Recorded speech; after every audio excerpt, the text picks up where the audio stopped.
naman mahuli ako ni sir? Baka mawalan pa ako ng trabaho. Sus, ano ka ba? Wala siya dito. Hindi naman yung malalaman ko kung hindi mo sabihin na gagawin natin, di ba? Sabagay. Hindi naman sasabihin.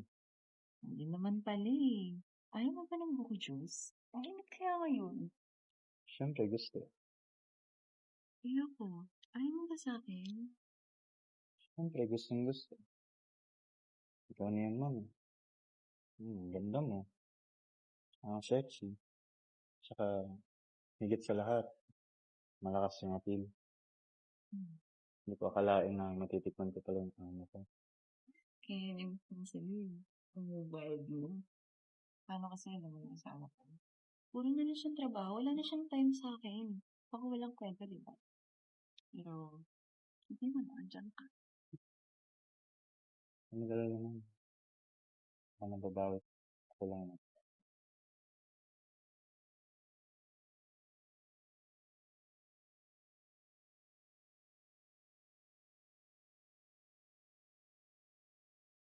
Tumatawag.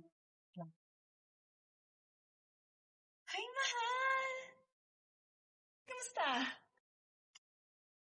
Mahal, gusto ko lang sana sabihin sa'yo na maagabihin ako eh. So, madami ko kasing tinatapos ngayon. Problema nito, baka hindi na tayo makapag-dinner. Yun lang ba, mahal? Okay lang, mahal. Asikasuhin mo muna yan. Huwag kang mag-alala sa akin, okay? Salamat, mahal ah. Di bale, nandiyan naman si Mitch eh. Utusan mo na lang kung may mga gusto kong gawin. Oo naman, mahal. Sige, salamat, mahal Love you. Thank you, mahal. Sige, update na lang kita mamaya. I love you too. Narinig mo yun Gagabihin daw siya, so mamaya pa siya uuwi. Kaya pwede natin gawin sa party. Sure, anything for you.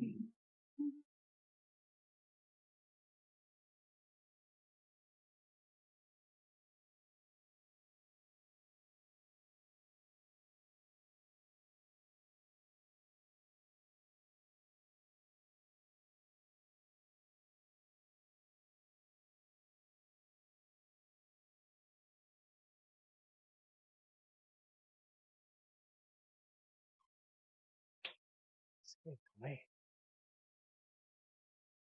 Ay, sa wakas. Tapos na ako. Makakauwi ako na maaga.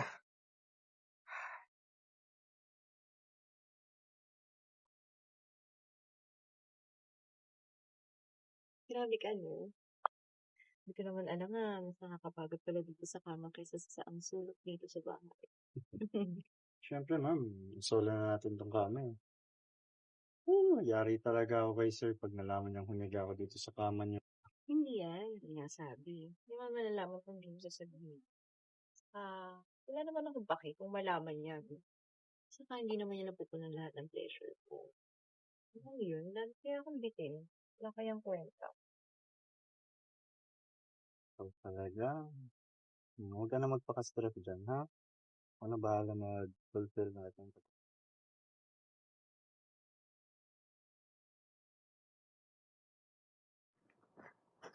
Pucha! Ano yan? Boy natin yan Mahal, bakit nandito ka? Akala ko gagabihin ka pa. Para ano? Para matago mo sa akin yung panggagago mo sa akin? Grabe ka, Sherry May. Hindi ko alam magagawa mo sa akin to. At talagang sa boy pa natin. Bakit? Bakit, ha? Tanungin mo yung sarili mo. Babae ako, Jigo. At hindi lang lalaki may pangangailangan, kundi kami rin mga babae.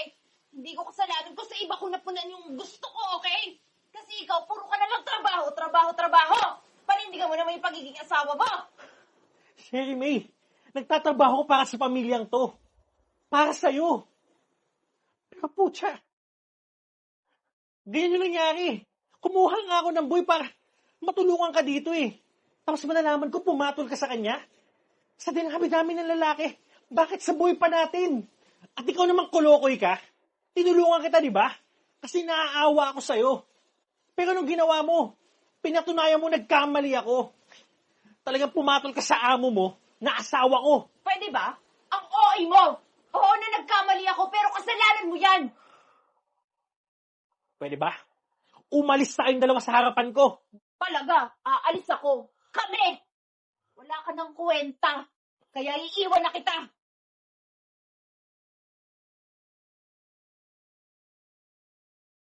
Hoy, babae.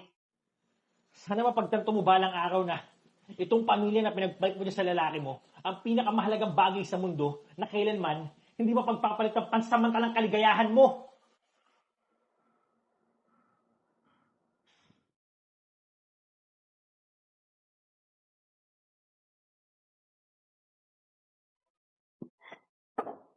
Oh, saan na tayo pupunta?